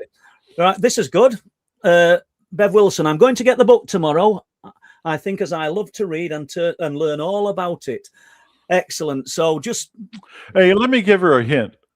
Don't read the chapter evidentiary endnotes. Read, not just because I wrote them, but the chapters. Just go through a flow better.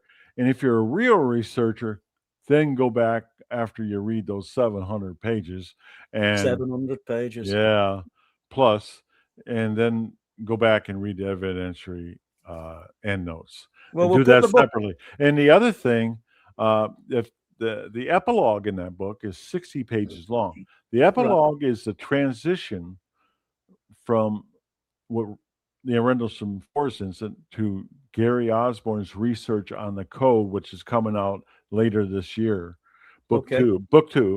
And that's going to be strictly about the code and the effects of the code and the code within the code and all that stuff that makes my head hurt. Okay. I'd make your head hurt, yeah. So there's the book, guys. And we've done it once, but do it again, Jim. Where can people get to learn a little bit more about Jim and the books and your work? You can get the book on amoz.onl. I self-published this one with Gary, and you can either get it in ebook or you can get it in this is a paperback. This paperback weighs 3 pounds. 3 inches. Okay. You'll not be sending them to UK then, I bet. No. I sent one to the UK for somebody that was a friend of mine, and it cost like, I don't know, $60, $70 for the postage. And that was like, 5 years ago. Yeah, it's crazy. But then I got my website. I got jimpenniston.com. You can actually contact me there, ask me questions. Also, if you got an appearance, I might do an appearance. I might do an appearance in the UK if you were involved, Paul. Yeah. We'll have to talk about that one. Okay. Well, I'm sure we will, and I'm sure it'd be absolutely brilliant to hook up again and spend a bit of time together. We've got 15 minutes or so left, Jim. Are you okay for that? Yes, I'm good to go. Okay. So we got Tom Waters here. This is a bit off track, really. Jim, did you hear anything about a dogman type creature around Alconbury? Apparently, lots of airmen saw the creature coming from nearby Monk's Wood. So yeah, there's a story. When I was at Alconbury, I heard that story. You're right. Wow, I didn't expect that response. Yeah. You know what? It made for creepy nights out there in that flight line or out in the storage area. And then the other thing is really, how that area has nothing but mustard fields around it. You're out there, and so you sort of see stuff out there walking around or something. I don't know. It was pretty creepy. I heard about that. I tell you what, it's folklore for sure. I don't know if it's true. I don't know if it's not true. But I tell you what, it concerned me when I was stationed. I bet it did. And do you know, Jim, talking about the cryptids, is it something that you've always had an interest in, or is it since doing the coast to coast shows with Connie in particular, who's got an avid interest in them? I really didn't have a interest in it until I went to the Rocky Mountains on her creepy hotspots, and my God, everything changed there. Okay. Yeah, she was telling me that she'd had an experience. She's asked me to go, but it's an expensive trip to. But hey, she must be like a magnet for this. I don't know. It seems like it's unreal. Like you see something once in your lifetime is a lot. She has a lot of stuff going on. But I tell you what, you can ask her, but I think she's got the creepy hotspot. If you go to ConnieWillis.com, you can actually have boots on the ground virtually on the next one. Yeah. And I don't know what the cost is. Yeah, it's nominal. Don't cost you really. It ain't she runs it live. Yeah, she runs that live. Yeah, she does it for like 4 or 5 days. You're out there. You're out there. You feel like you're out there. You got boots on the ground, kind of virtually. And I was on the receiving end in April, and I got we're of course broadcasting, but we have all these people watching and there with us, and they're not just sitting there like watching. They're going, hey, I think I see something over here to the right. Oh no, I think, and you're like, oh, I'm like that. And where to the right? Okay, we gotta look. So moving forward, then, Jim, is it something that you find you're going to invest a little bit more of your time in over the the years going forward? Yeah, it's funny where the path is leading me. Yeah, absolutely. It's a path toward answers, and that's what we all go for, right? The answers. Well, I think that the path, what you've just said, the path, I think that's the reason I'm so invested. Not in the live streams. I like doing the live streams, but in this work, because if you saw this place, if I put camera around, I won't. It looks like a bomb's exploded. There's papers everywhere, Jim. And I've got people writing in with reports, and there's so many people sat watching this and watching other podcasts and radio, listening to radio all around the world who've had experiences of their own. And you're an inspiration to them, Jim, because you're sharing something. And the truth of Rendlesham 45 years on is everybody who listens and learns about the case, they're still interested. And the fact that you're saying there's still information out there that hasn't been told, there's still revelations to come. And it never dies. It never gets old, because if it's new information to our ears, we want to hear it. Yeah, if there's full disclosure, release my statement.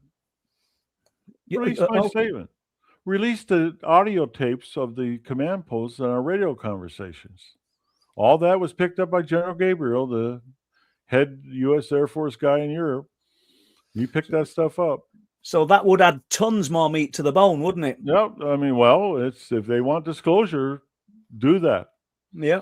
I was asked to go to disclosure things, and the first thing I asked, and one of them's by even a friend of mine, it was James Fox. I mean, I said, is it classified setting? And he goes, no, it's going to be unclassified. I said, well, you won't know. You're not going to learn anything. Nothing. Unclassified is worthless. Yep. Yeah. So basically, and you're not telling us anything, and I'm not asking, but you're sat on truths and it must be frustrating for you knowing what you know, and it's not out there. It is. Yeah. It is, because I was going, well, I don't think they're really after answers. I think they're after other stuff. Maybe money or. Yeah. So when you see, so now the part of me understands why you're saying that these people, the words that Nick Pope used, what did he say? They're just after chasing a little bit of money and what have you. Now I can see where you're going with it. If you've got knowledge of other things that's not coming out, and this disclosure is not going to happen, is it? Right. You're right. And I tell you what, just let the public know, and it's in the book, but I've never received any, kept any money from the royalties, from appearance fees, honorariums.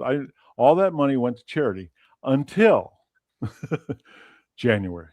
Yeah. And I says, I got some research to do, and it's in the States, and it might even lead overseas. I don't know. I'm going to use that money for research. And I stopped it. But I mean, all the stuff was always given to charity and that. And you know what, that's another reason I stopped the lecture circuit, because they're UFO opportunists and entertainers. Most of them aren't even experiencers, you know. They haven't seen nothing. They're just telling stories of other people's stories. And the frustration of listening to somebody actually tell a story about Rendlesham Forest. They weren't there. They didn't see this craft up close and personal, but they know better than you, Jim. And that's the I know.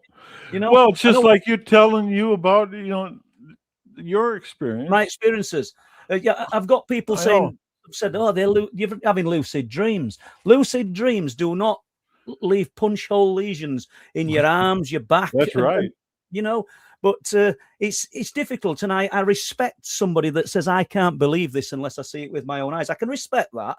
It's the ones that are just clever and tell me I'm talking just BS, and I just switch off from it. And that means they've never experienced this intelligence or this life form or whatever. We've got another one here, Jim, because just one question, and it's not a question as such, but I want to just draw us right back to the beginning, and you're probably just going to smile when you said this. You said you went for a coffee, you were just going to go for a coffee before you got the call to go back into the forest. Did you say that it was Sergeant Coffee? It was Sergeant Coffee, yeah. Yeah, I thought, have I just heard that? I thought, I can't stop him. It's David Coffee. Yeah, so you've just gone for a coffee, and then he was a staff sergeant. Yeah. Sorry for saying that. He's retired now. It was just the coffee and the coffee, you know. Yeah, it's too much coffee. I know. It's too much coffee. Yeah, yeah. He was the senior controller there. Excellent. Hey, I'll tell you what. The staff I worked with in security at Bentwaters were the best of my 20 years. They were top-notch professionals, and you know, the ones that weren't, sometimes they slip through and we kick them out, get them out. Yeah, absolutely. Yeah, get it. We got a list, and I think you know some of them, but absolutely. We just got rid of them because once in a while they do slip through. But those are the best guys I ever worked with, most professional, the most competent people I ever worked with. And people get found out, don't they, Jim? And if you're a good bunch of people, you've all got each other's backs, haven't you? Were the photographs you took developed, Jim? Yes, they were. I dropped them off personally at the base photo lab, and when I went to pick them up a couple days later, they're all whited out. Now I thought the conspiracy stuff too. I thought, someone messed with this stuff. How can all 36 be whited out? And since the incident, I mean, Monroe Nevels and he's down in Texas. We become friends. But one of the things he told, dear friends actually, and one of the things he told me, he says, well, the pictures he took on the follow-up in the morning, he developed at home, and none of them turned out. Because he had a hobby. He developed them at home. He said they were all whited out too. He said, Jim, that's from the radiation. I went, right. Oh, that's why. See, I thought it was a conspiracy at first. Yeah, I get it. Yeah, were that beta gamma radiation? Were they low levels? There was alpha and beta. Right. Beta is, if you have clothing on, and it should stop it. You know. Yeah. Well, my watch has the stuff that makes it the luminous. It's beta in there. It's got little tubes of whatever, but it's safe inside there. It can't come out. I get it, yeah. But aircraft instruments and things have it, don't they? Yeah, but it screws around with film. I mean, nowadays, would it screw around with a digital? I doubt it. I wish I would have had. I wish I would have had this. Oh, that would have been something, wouldn't it? Yeah, absolutely. This is, I'll ask it. Why, Jim, why would a UFO want to come to Earth? I would just say, why not? I mean, we don't know why, do we? I don't know. I believe in extraterrestrials or exist somewhere in the universe. I just don't believe they're visiting. We'll just fire these out. That's a Jim, belief. That's a belief. Yep, absolutely. Jim, have you heard of any other witness accounts, reports of giant mantis type creatures around Rendlesham over many years? Greetings from the Orkney Islands, Scotland. No, not from that area, but I've heard about it in other areas. Okay. Not in the UK, sorry. But it's other places, yeah.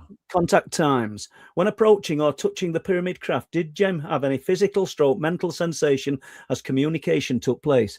Even if, as we know, the understanding of it took place later. So Jim understood it later, but I guess he's saying in the moment, Jim, when you're touching it then. Yeah. Yeah. Okay. Like I said, it was. I'm going to tell you why I'm doing that. I wasn't understanding what was going on with it. I don't want to get too far into it, but it started out as a WTF thing, you know, and then it was just more awe. And I'm not going to go any farther because I think I could write a book just on what happened at the crash. Right. I think you're going to do, but it sounds. I think I'm going to have to. Yeah, absolutely. Yeah. I mean, he's left you in this state of sort of perplexed. This perplexed state ever since. It sounds of it, Jim. I mean, you've not got any solid answers as to what you were dealing with, have you? No, it's the only thing. It's just more questions. So like even with the code with Gary, they had this all research and the code and all this stuff. 2019 it happened. I was like, what's the answers? Oh, we don't know. We don't know. We don't know. We don't know if they came. We don't know.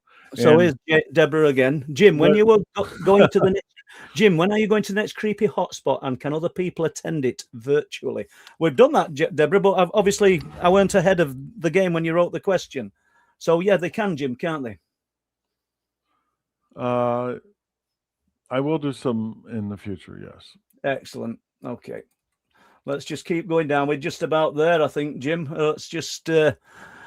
Bev Wilson, Jim, could I ask you to get did you get any slight difference in your life after you touched the craft? Like any energy or transfigure, I think, or sightings, dreams, or anything? Oh, well, I had dreams.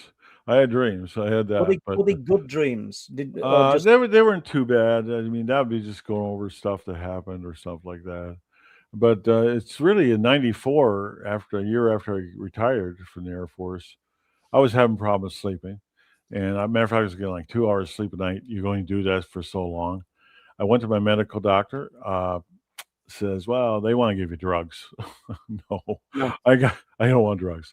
And then she says, well, let me refer you to a psychiatrist. They can actually, deal with this. And I went to one.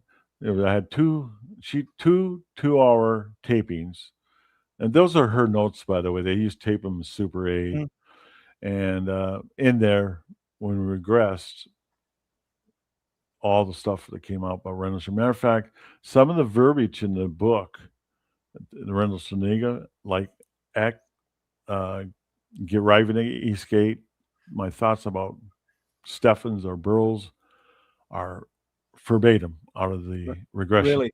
Yeah. And so I went there for that. And so I went there for, this person decided they weren't ufologists. They're doctors, they just want to help you. And they stumbled on it by chance. And they also stumbled on a lot of things that were involved with the meddling and all that stuff. But, what did they think, Jim? Were they open-minded enough to accept what you were telling them? Yeah, that doctor's a believer. Yeah. Yeah. Now she is after that. And here's the really kicker. Back then, they didn't worry about getting sued or stuff like that. She told me, she said, I don't know what to do with these. You can have my notes on. Those are the 8 minute, the Super 8 film I got. Those are her notes. Yeah, I get it. filming it, and so I got that, and I never could watch them because I was just got too emotional. And God bless Gary Osborne, my co-author on the Enigma. He, because we Skyped all the time. He's in the UK at the time. Now he's Yeah. in Wisconsin. But he took the patience to transcribe all those tapes and read them to me on Skype. I mean, it took forever. What did it feel like listening to them? I went, oh yeah, oh yeah. Do you feel emotional? No, I just went, oh yeah, I remember. Yeah, Yeah, I get it. all was there. I was like, oh yeah, I remember that. You know, Jim, after a profound experience, some people report, I don't know, suddenly being talented at art or poetry, or did you get any advanced gifts, do you think? I don't know. I don't think so. Well, I always could talk in front of people. That never bothered me. I didn't think I'd ever be a writer, an author. No. That comes really easy, and I enjoy it. Yeah. I hate to say that I enjoy it, but I really like writing. What are you going to do in the winter in Wisconsin anyway? So It's so cold. Yeah. Jim, with your experience and the experience of others, have you ever heard of beings called the Jinn, plasma-based life forms? No. Right. Okay. Sorry. No, that's good. That's good. No. We'll just flick through a few questions for a few minutes, Jim. If Yeah, that's please okay. do. Please do. Yep. Malverdite, and good to see you there, mate.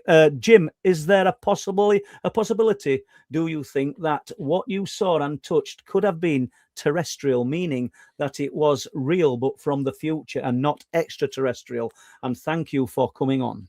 Oh, how nice. Confidence is high. Based on my feelings at the time, impressions, I'll call them impressions. I've always had them.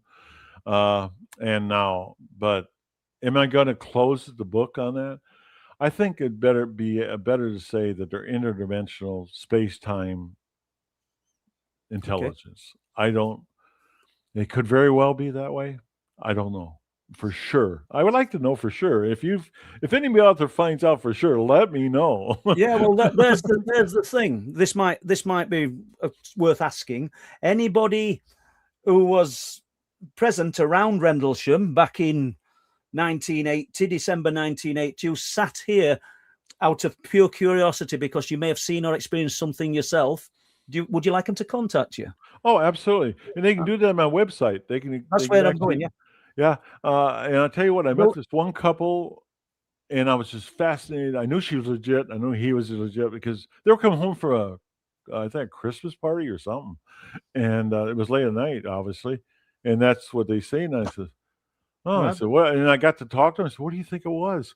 And he says, you don't know? I said, not me. I don't know.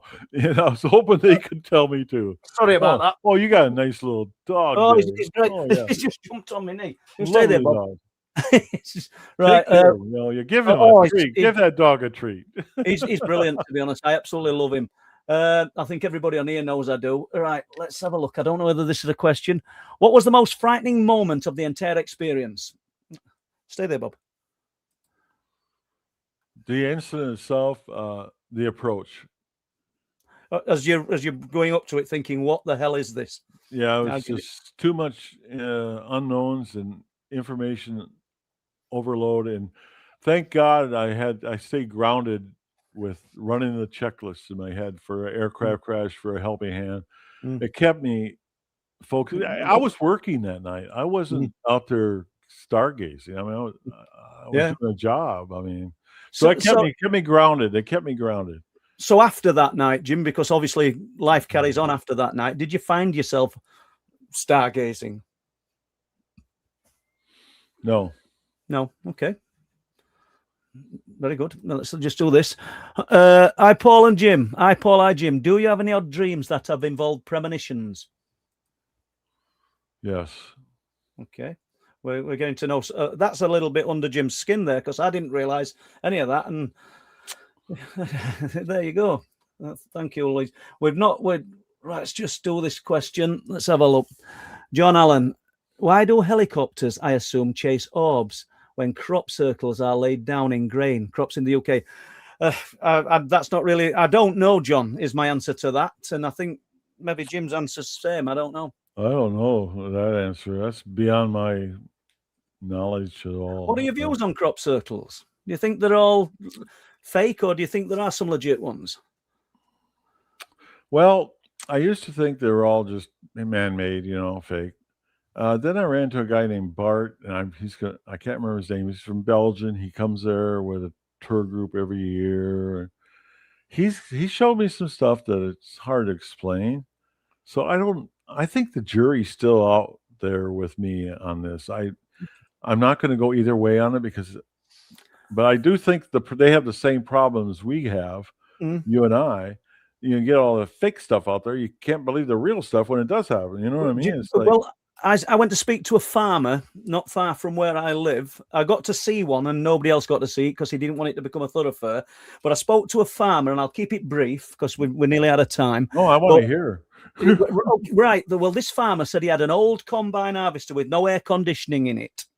And he came to his field one morning to cut the crop. He said he had a liver-coloured spaniel dog that sat in the... I'm not going to say footwell. I've never been in a combine harvester, but sat in the bottom of the combine harvester. Okay. So already he's high up off the ground. He said, and I get to the field, and I know exactly where the field is, and it's quite close to the road. It's at Wilsthorpe. He said, there's a crop circle. Nobody can see it because there's a row of trees in front of the road, and I see this crop circle. I never had one on land before, and I'm thinking, what am I going to do here? What the hell is this? He's obviously going to cut the crop. It's no air conditioning in the combine. It's a red hot day. He said, and as the head of the combine hit the crop circle, the dog shot bolt upright in the combine and began to howl. He said it became cold. He says, and as I passed through it, he says, and I don't know how many passes, 4 or 5 passes before he'd got through it all because he's up and down the field. He says every time the head of the combine hit the crop circle, the dog sat upright in the combine and howled, and the temperature changed. That sounds genuine to me. It does. That sounds genuine. Yeah, because I did throw it out there, Jim, and I thought, I wonder if anybody crop circle researchers, because obviously there are people out there, have ever thought of, I don't know, having a poll and some kind of temperature measurement, and let's get it a little bit higher up and see if there is a little bit of displacement or difference in temperature. I can't imagine it, but that's what he's saying. I'm going to ask that question to Bart. He lives in Belgium. I'm going to ask him because he comes over to the UK with a small tour of his group of like 12. Yeah, and I don't mind telling him, if you want to put him in touch with me, I'll go into detail about it with him. You know what? That's even better. Thank you, Paul, for that. That's so generous of you. I appreciate it. Not a problem. Another question from Lee. Has Jim Penniston watched Wolflands? And that's our documentary that's on Amazon Prime. And so we're being a bit biased here. We're throwing Wolflands at you. So no, I'm sorry to say I don't even know what it's about. I don't know. The cryptid phenomena. It took me and a guy called Les Drake 3 years to make this documentary. Is it on YouTube or is it on? It's on Amazon Prime. Okay. And 3 years it took us to make it. I'll tell you what, I'm going to watch it. I got Amazon Prime. I'll watch it. Let us know what you think, Jim. I hope you'll be impressed. Are you happy with the documentary? I'm delighted with it. Yeah, absolutely. I'm 3 years sure of I'm going to love it. work. Yeah, I'm sure I'll love it. I'm sure I wrote it. Yeah. We interviewed all witnesses. Les Drake filmed it all with me. They did a great job. Absolutely brilliant. Oh, you're a lucky man. You're a lucky man to have people like that around you to absolutely do it right. Right, John Allen. No, he's answering the question. They do, but they will downplay everything.